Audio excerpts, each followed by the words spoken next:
Internet, and welcome back to part 4 of my Splatoon Raiders series.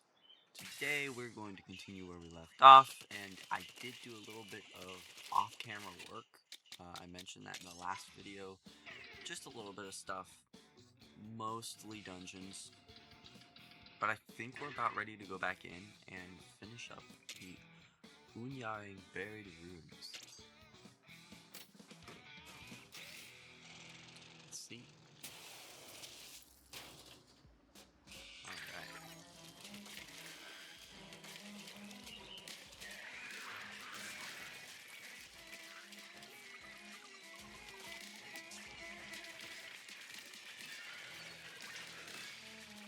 That was actually a really good play. Yeah, power is definitely the best. Not sure if anybody else has found that to be true, but for me, I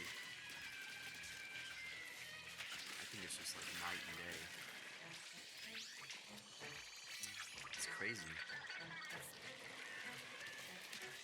Here, actually, I'm going to turn my in-game volume down a little bit because I feel like you could probably hardly hear me, and that's not good. That's too low. Okay. I think that's probably good. Ah, man, no, not the soaker.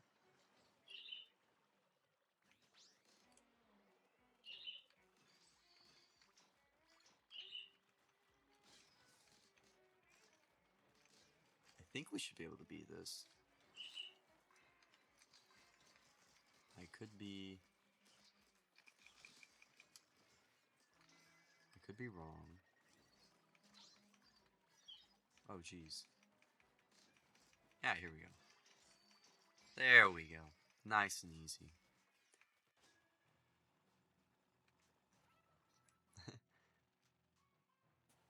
So, I'm not sure if you're very active in the Splatoon community, but there has been a breakthrough. If you type in all lowercase Splatoon in keywords, you can find tons of people to play online with.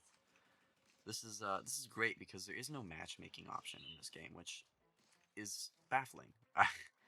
I know they want it to be a big focus story-wise and single player, but just the fact that it's a Splatoon game with no matchmaking, that does really hurt it.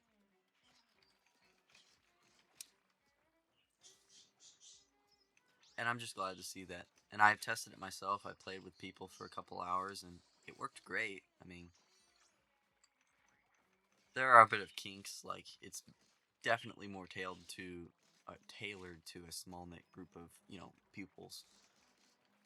Only one person gets to choose what maps they do. You can't choose maps that other people haven't actually done in their own single player experience, or just, well, I guess you can only do maps that everybody has encountered throughout the story, if that makes sense. But so yeah, things like that. It just feels like a little quirky, Nothing too serious that'll ruin the fun. Like if you're just looking to hop on, splat some salmonids, yeah, it's a great way to play. And I did it myself. I got some great help taking down one of the mythic salmonids, which we haven't seen yet.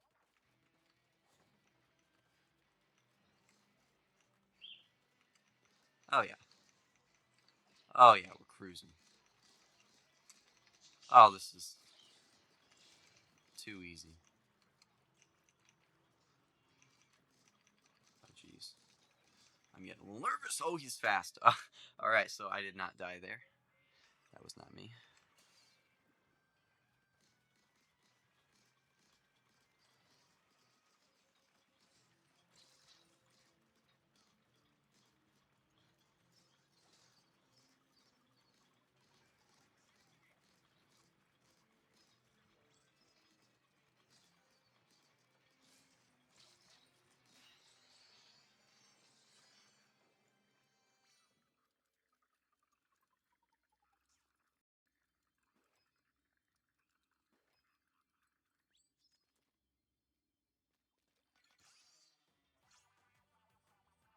I apologize again for the terrible sound recording. don't know why it does that. That makes me sad. I've tried. Maybe we could put some gain in. Is that it? Okay, let's see. We'll toggle gain and we'll see if that changes anything. Very nice. We got some treasure and new weapons. Always good to see. Clearing up that fog, progressing the game.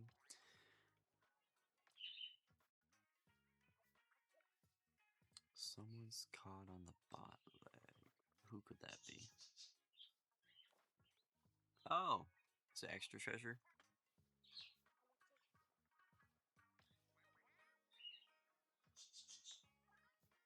Hmm,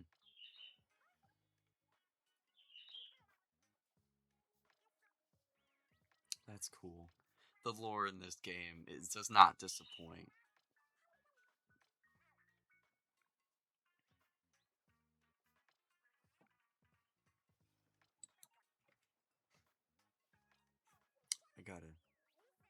I was monitoring my voice there, so that's why there's a mouse click. But Splatsville.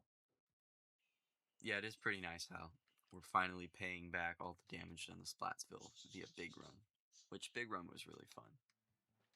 I really liked Big Run. So I maxed out my weapon damage, and I've done a little bit of HP. I probably want to further HP or gadget damage. That's probably the most ideal way to go.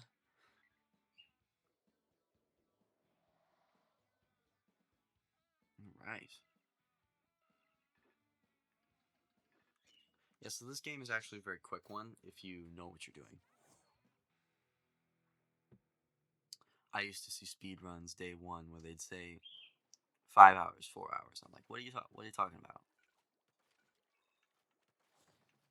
And you should never look at speed runs for your worries about if the game will be worth it or not, like if it'll be long enough, because you never know what speedrunners are doing. Like, if you were to go on speedrun.com and look at Pokemon Diamond and Pearl, you'd probably see that they do it in, like, what, 30 minutes? Maybe less? When those are actually, like, the longest Pokemon games. It, they might not be, but I really think they have a good... They're up there. Up there with ZA, actually, because, oh my goodness, the amount of filler in that game is...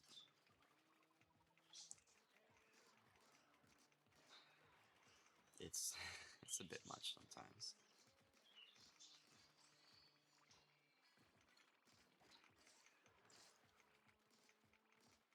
I love ZA, but it does have a bit of filler, I will not lie. Oh, okay, so now we can do that. I am feeling pretty warmed up from all my playing on my main account. I did some this morning. And I know I keep talking about my other account where I'm playing more than this, but I don't know, I'm just trying to enjoy the game. Not really force myself to do it anyway. I'm trying to want to do this to make it more engaging. Because if you listen to someone who just doesn't want to do what they're doing, then yeah, it kind of comes across as uninterested. And what was it? Did I just see some? Oh no, I'm not. Sorry, I died because I was admiring something.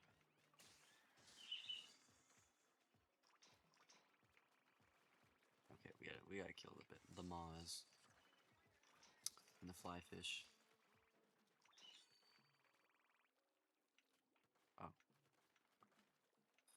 Kai.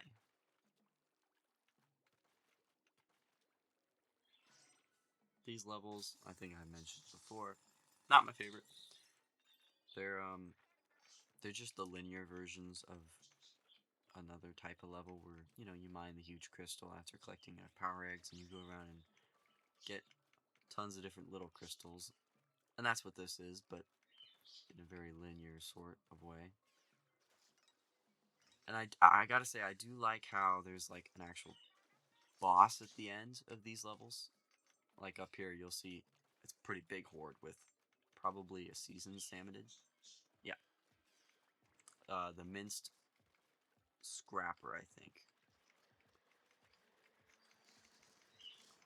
So they definitely feel more challenging in a way.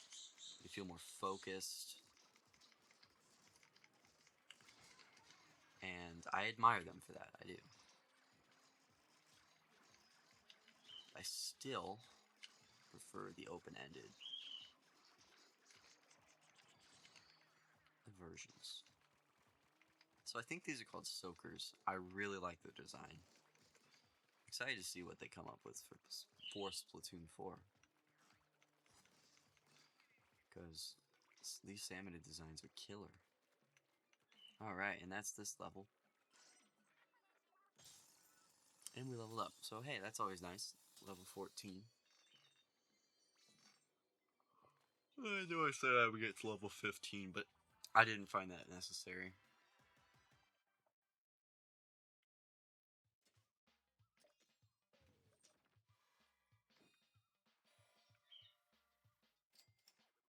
$5 million.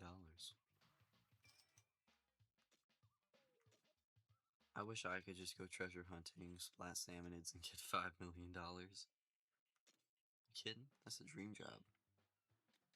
Alright, so gadget damage. We'll go with that. Because I think I'm halfway decent at avoiding salmonids, so I'm not too worried about, what would happen if I...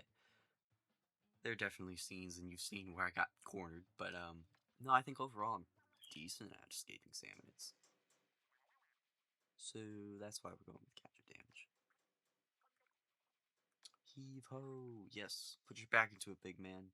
You gotta hold that, trust up. Truss. I mean, that's probably not what it was, but... The triangle things in a roof.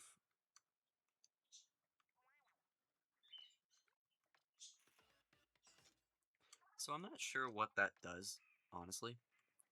If you don't want to practice, like, I think it might just be for practicing. And that's fine and all, but I think it gets a little crowded once you have all the little ones right here. There's like 30. And it feels a little out of place, but whatever. It's always good to have options, I guess. Vakasubi. Is that what this is? Vakasubi. I'll have to read it again when we get there. Yaksubi Volcano. Oh, okay. So I'm thinking the itinerary for this video is probably get to that next mythic salmonid. If you're playing this game and you're just watching another playthrough, you probably already know what it is. But no, it's a really cool one.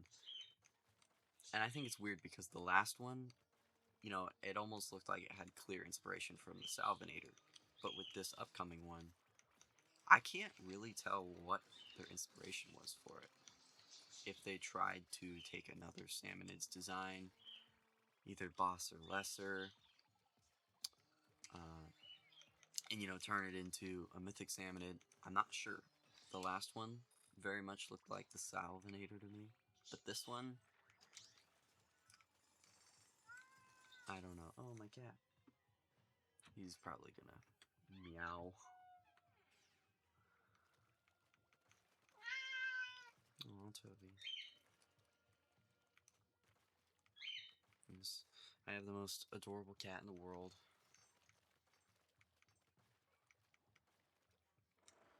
Are you hungry? There's food. Gotta make sure the cat's fed. Don't want a hungry kitty.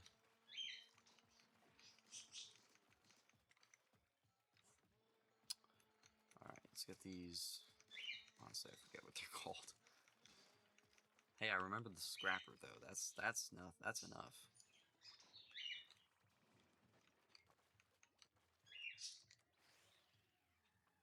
Oh, wait. Do I go this way or that way? I don't remember. I want to say that way, but it looks like it might just be some collectibles, which is okay. Yeah. Probably a scroll. Yeah.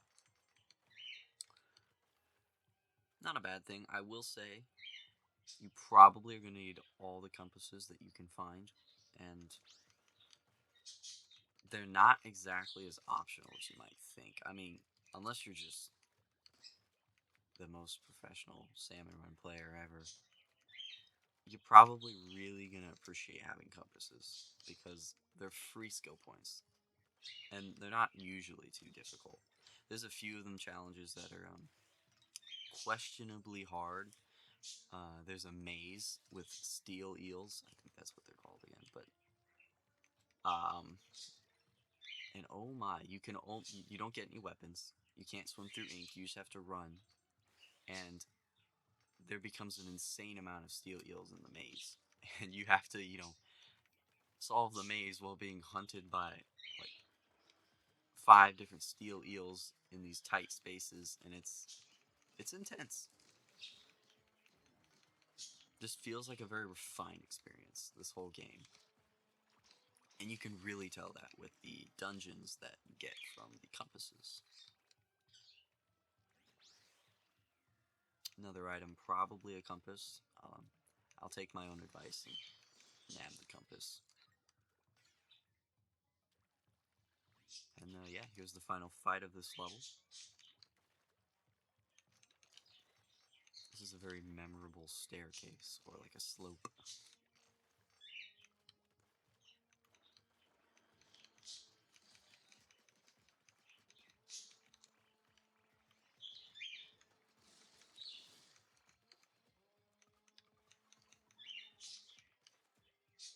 Take advantage of the squid surge. Oh no, it failed. I love squid surging. It's something I just don't do a whole lot in either Splatoon 3 or this game, although I think it has more uses in Splatoon 3 because of the online multiplayer. Oh no. Jeez. I think you're the last one. No, you're not the last one. I about died to a chum. For content. It's always what it is. If I lose, it's just for content. It's not because of skill issue or anything.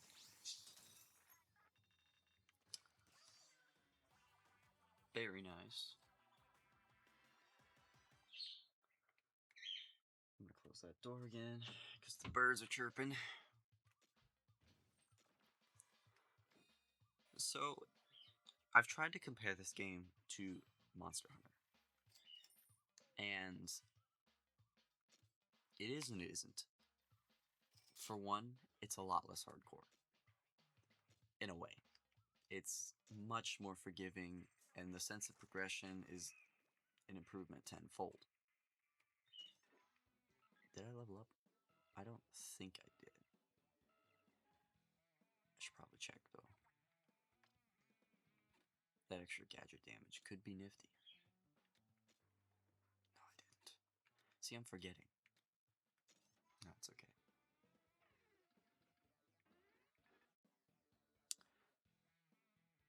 How do you spell that? Josa Buried Ruins. How do you pronounce a G and a J? A J. It still sounds like either one of them. Like in my mind, it'll just sound like either a J or a G. And I don't know.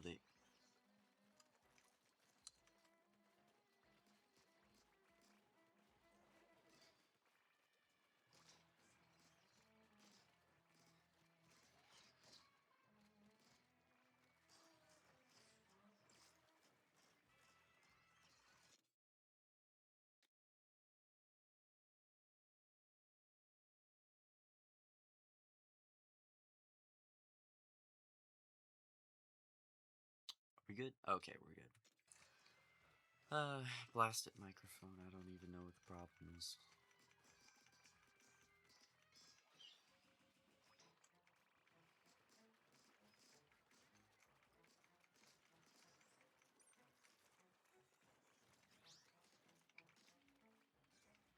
wonder if you can hear all my button mashing. I before every recording, I try to, tweak the audio, make sure I'm getting a decent ratio of gameplay to audio, and then I put my headset on and I'm like, okay, I want to be able to hear it, usually at a slightly lesser volume, so I can listen to my voice and try to control what I can of it during this intense gameplay. Okay. These guys need to go.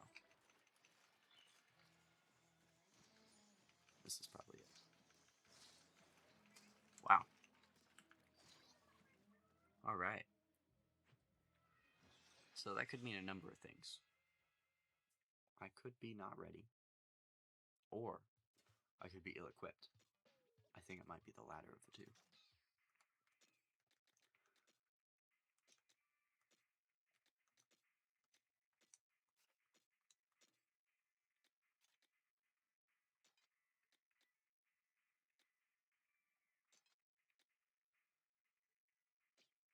Okay.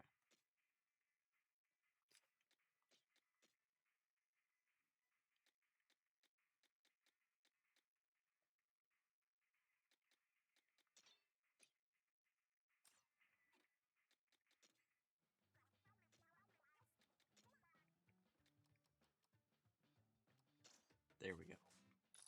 I think that's our winning formula. And honestly, that's my favorite kind of weapon in this game, at least so far from my experiences.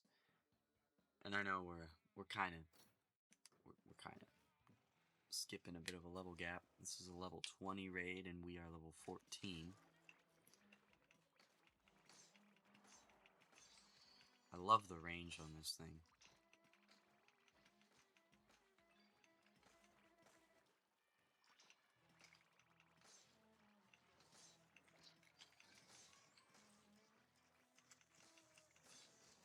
Let's get that fly fish.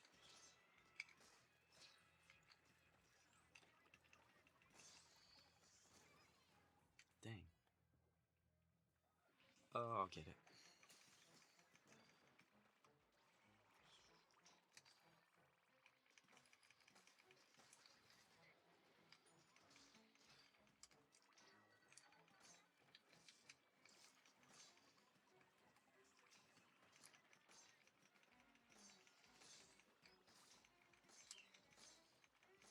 There we go. Yeah, we're killing it.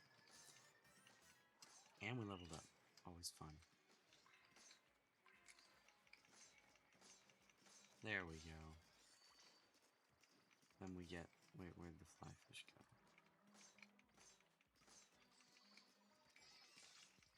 There we go. Very nice. Now we have to beat level 2, but level 3 should be pretty easy because I have the showstoppers, so let's get the soaker out of there. And then let's go for the stinger. Go around for the steel eel. Let's get you out of here, my friend Salty Tongue, my favorite salmonid. Hammer runs a lot about priorities. Let's get him out of there. Let's get out of the soaker because that is a recipe for disaster. Let's find that soaker.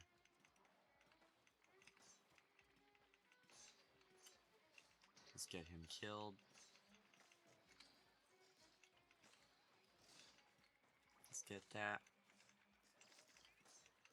Let's get this salty tongue taken care of. Let's get this steel eel taken care of.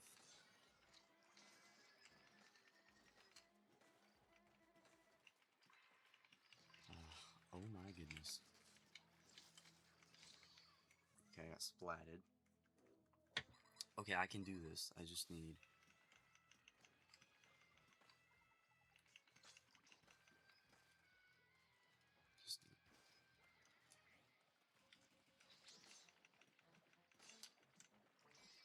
There we go. Oh, that was stressful.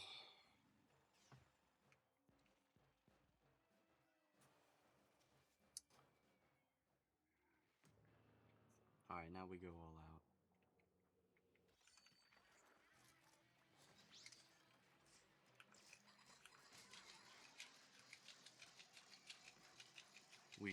We don't hold back. Go all out. Oh, this is not doing that much.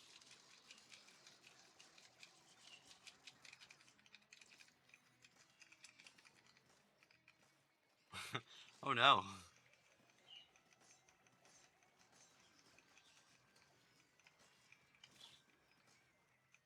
Retreat, retreat, retreat. We're doing good on time.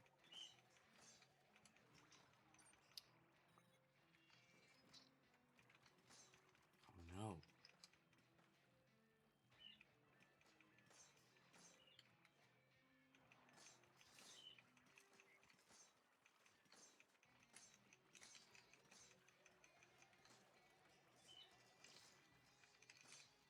Get that out of there.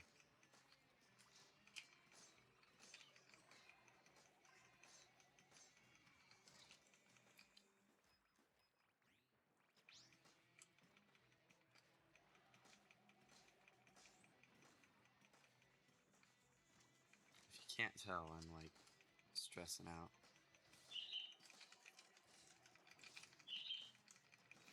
Yay! Okay, we did it. Oh, that was stressful.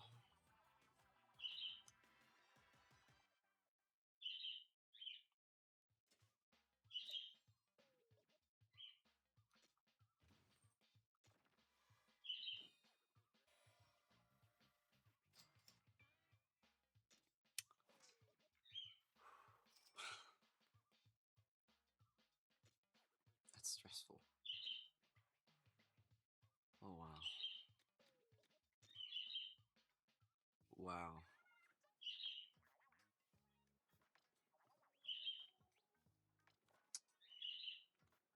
Yeah, I've seen people say that they've done survivalist, and I don't know if they have to like actually take it slow for that. I don't know, it feels like day one I watched a Nintendo Live video and he said he completed survivalist already, and I'm like, oh, so it's got to be hard, but geez, I don't quite understand how to properly grind.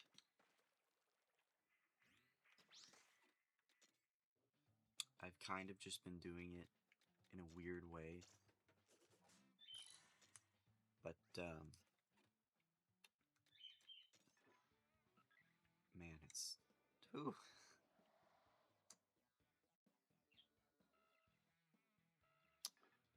this game is gonna put you through the rough. I should be able to beat this, but it may or may not be close with the five level difference. Okay, so it makes sense. These are the follow the radar maps, and then there's the mine that. Sorry, let me rephrase that. There are follow the radar levels, like this, where you follow the radar, and it's very linear. And then there are mine that huge crystal levels, where it's open ended. Those are more replayable, in my opinion. I know linearity versus openness is purely a preference. Some people would prefer linearity. I think I tend to prefer openness. I started out gaming with games like Minecraft on the 360, Goat Simulator, very sandboxy type games. So I appreciate open areas that allow for some wiggle room.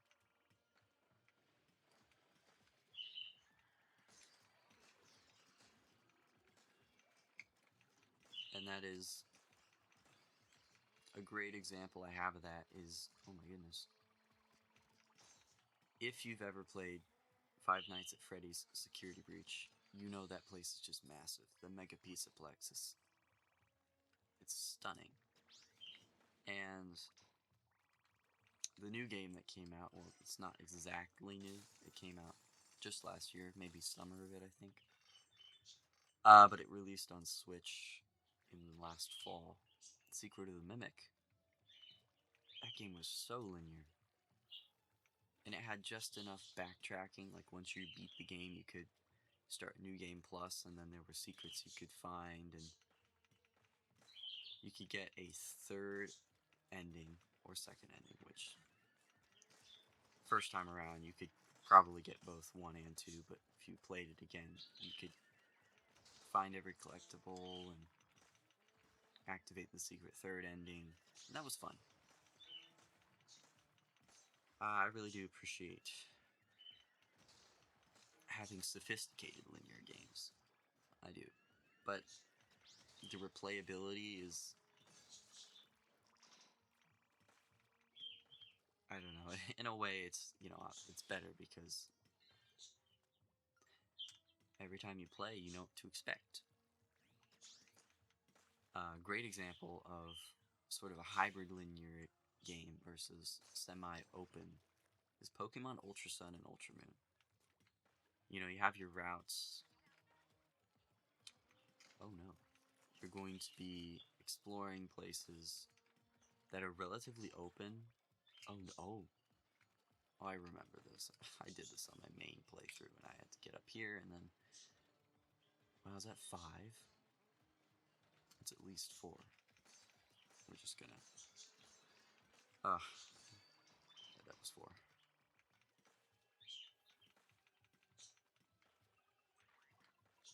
We're gonna make sure that was not a problem. But like I was saying, yeah, certain games kind of make it open-ended with their. They have a lot of depth to their linearity. Other games don't. A great example of this is Jurassic World Aftermath. There is little to no um, divergent paths you can really take. They make it feel like you can, and they really could have added just a little more content to make it so. But no, it really is. There's not much to explore other than a couple dinosaur plushies you can get. Oh no. But you get them, and then you have this collection room, and you just kind of never visit the room again. So that game is very much. It's very weird. Kind of like Breath of the Wild, where once you beat the game, the only thing you can do is just chill out. You can't do anything like after you beat the game. It just takes you back to before you beat Ganon.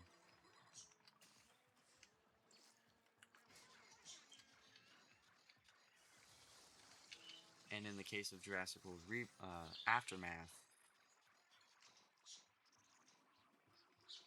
what they do is they just make you replay the game or from different chapters, kind of like Alien Isolation, I guess, is closer because they're both horror games. But, what was I thinking about? Yeah, I appreciate open-ended linear games. Alien Isolation does a good job at being mostly linear, but having some explorability.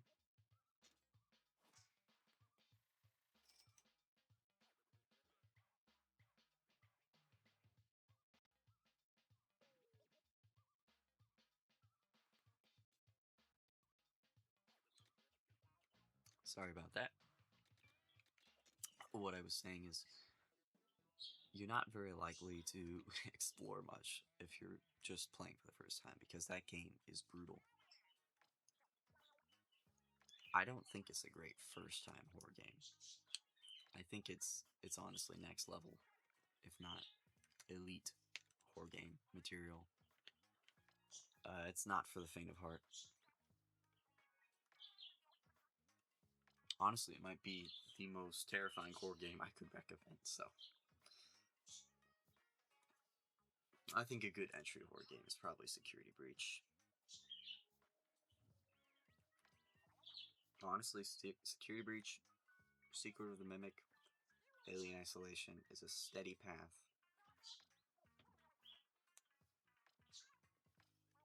from lighter, more open, to more focused, and terrifying. How did I get talking about horror games in a Splatoon Raiders episode? I gotta keep everybody on the edge of their toes. I don't even know what I'm gonna talk about. Next episode, but we'll always we'll get there when we get there. So here we go, we're going to our second mythic Salmonid fight.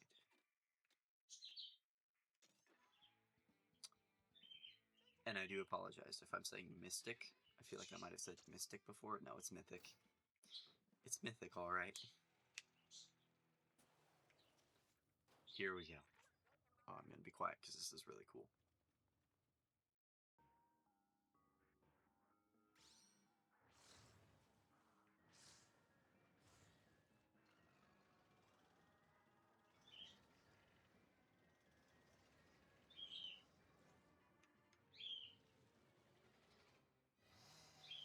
The pain course. The pain course. Oh, yep. So this is probably the most fun boss fight yet. I haven't found any others. I'm just about in the final arc of the story, so I should be on to my what seems like third and final, but I'm hoping there's more. So yeah, the pain course and the flappetizer are the two mythic Salmonids thus far. And boy, do they not disappoint.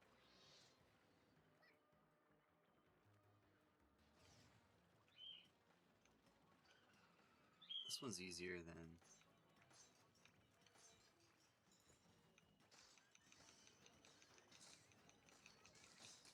It's easier than the flappetizer, in my opinion. In my humble opinion. He's just easy to avoid. Oh no. But if you don't avoid him, then it's game over. Because that is a pain course of a rush attack.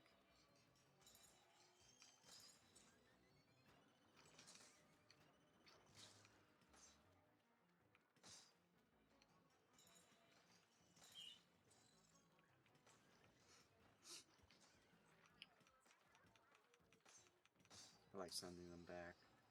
Don't really know what it does other than hurt him a little bit, but...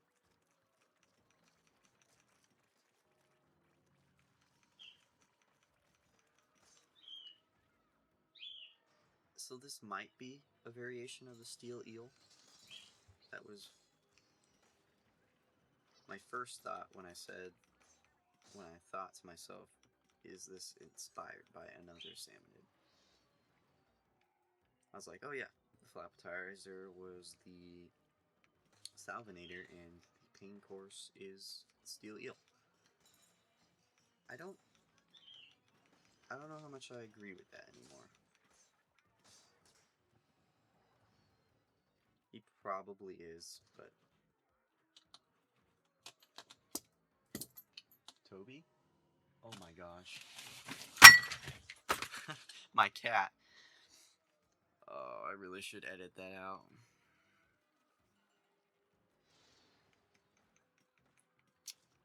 Just knocked over a lot of stuff.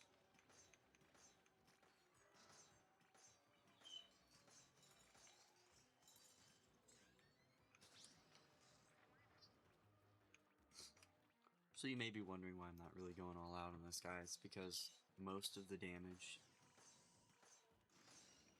is gonna happen in scripted parts any minute now. Ah.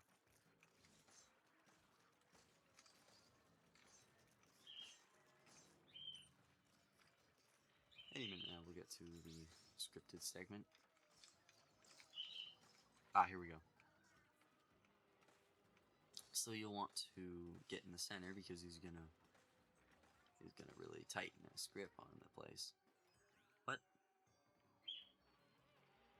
Yeah, here we go.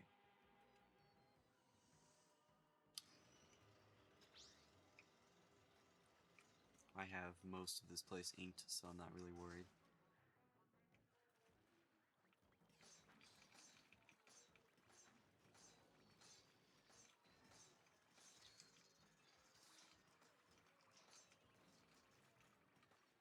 It's not too bad actually. I think this is probably, it's very enjoyable. You can kind of just relax and do this boss fight.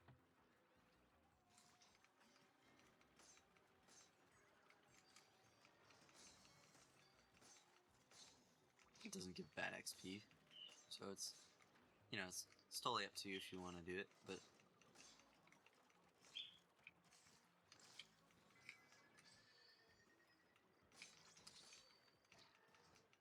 I think it might just be a tad bit too drawn out to want to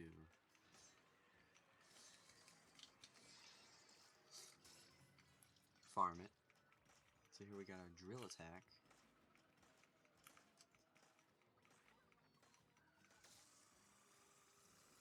Which does a lot. And now we will have our chance to do some real damage.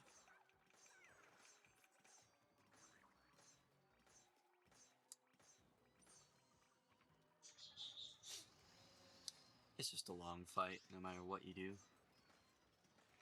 Though it does speed up towards the end, so.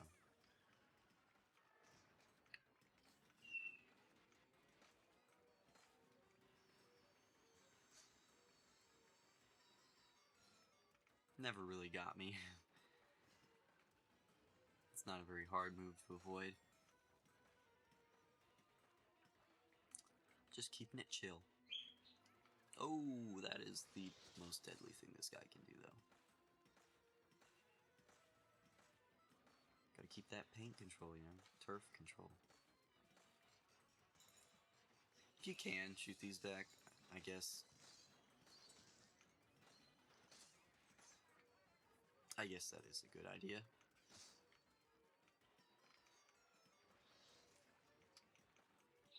It just does a little bit of damage, though.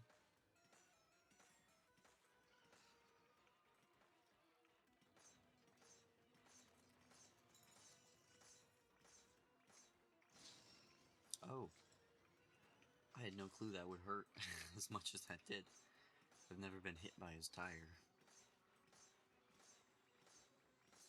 Alright, let's get him to half health.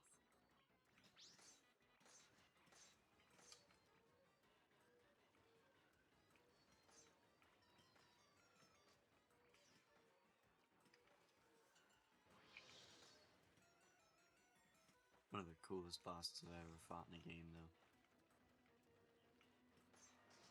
Second only to the Ender Dragon. Hey, the Ender Dragon's a pretty tough boss, I'm not gonna lie. Respect due where respect is due.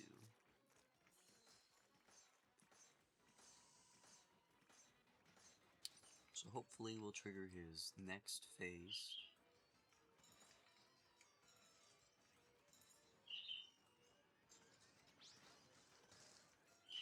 And if you're watching this, don't be intimidated. You know, there's those moments where you're like, oh man, what they're doing is so easy, I could do it. And then you do it, and it's like, actually really hard, like, you know, playing guitar or any instrument for that matter. But no, this really is kind of just an easier boss battle. But it's very theatric, and I love that about it.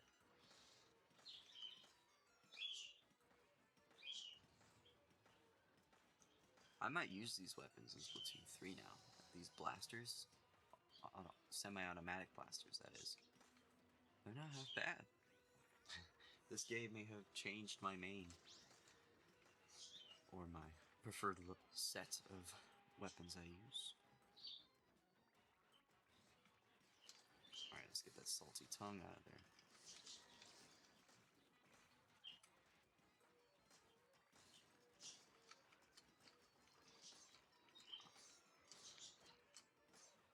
Just absolutely shredding them.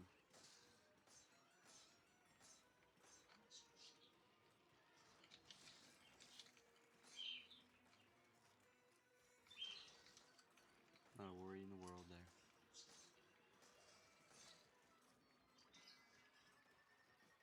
Oh, that could have been game over. And that is game over for the eel. Well, not game over yet, but he's gonna be taking it.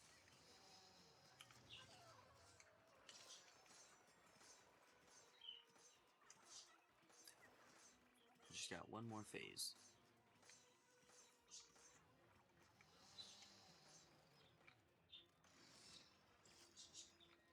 Ooh, maybe you don't want to splash that to that.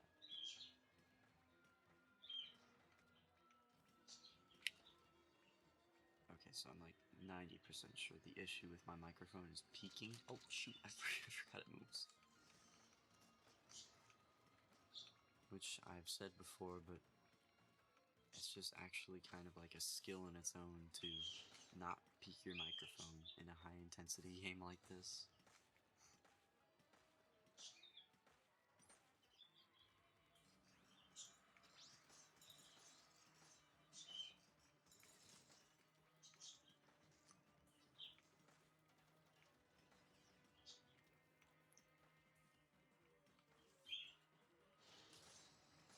Wow, I really just kind of... Was that like a trick shot? I don't know, I just kind of hit him.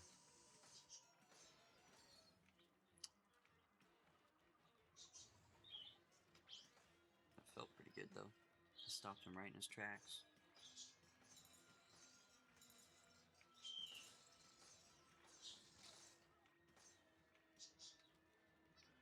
Yeah, that might kind of be it. I just gotta hit him until he dies.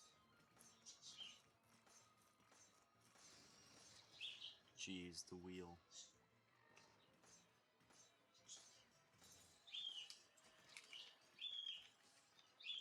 I really don't want to die to this.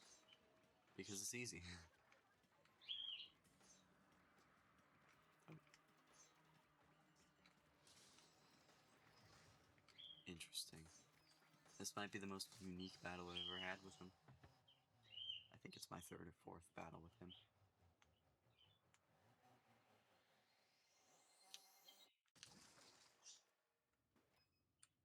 Cool. Now some cool cutscene.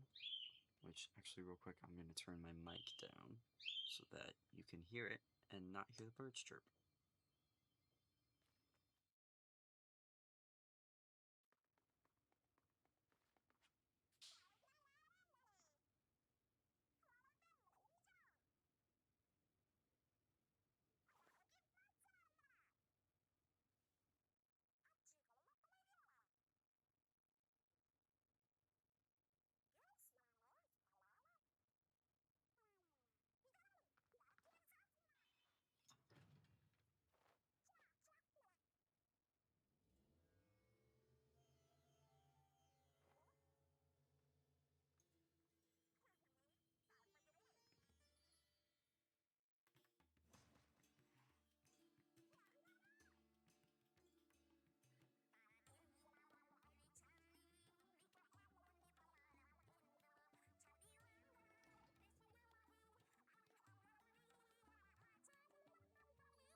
back? Okay, I'm back.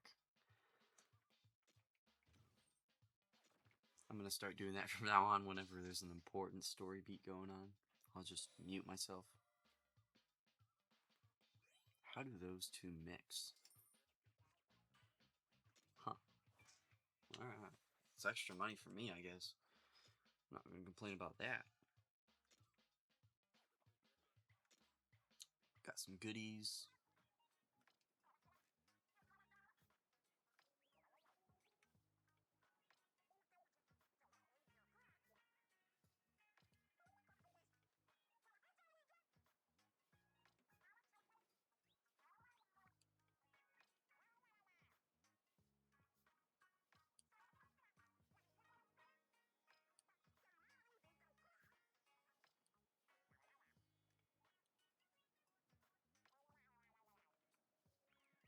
Oh, big man.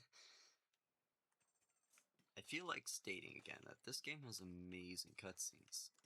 I hope I can rewatch them. That would be fun. So with that being said, I think we finished up. Yeah, let me zoom in here. We finished Trattor's Island, and now we have Zephyr Island and Sypic Island.